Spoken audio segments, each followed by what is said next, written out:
The first word is ne, Ne. and this is the word for hunger. Ne. Yeah.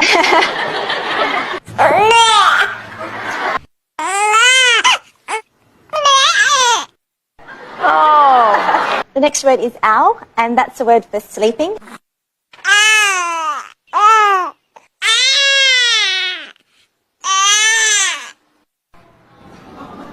Very good. This is the word he, the H part There's of a this distinct sound. difference between nah and heh. Yeah.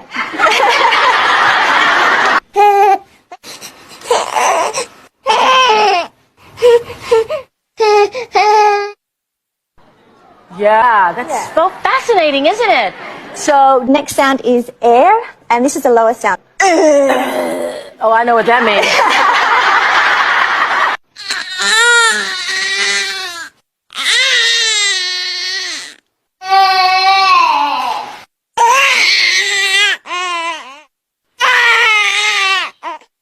Eh, and this is when there's an air bubble in the top part of the chest. And that means I want to burp. Yes. Okay, let's hear it.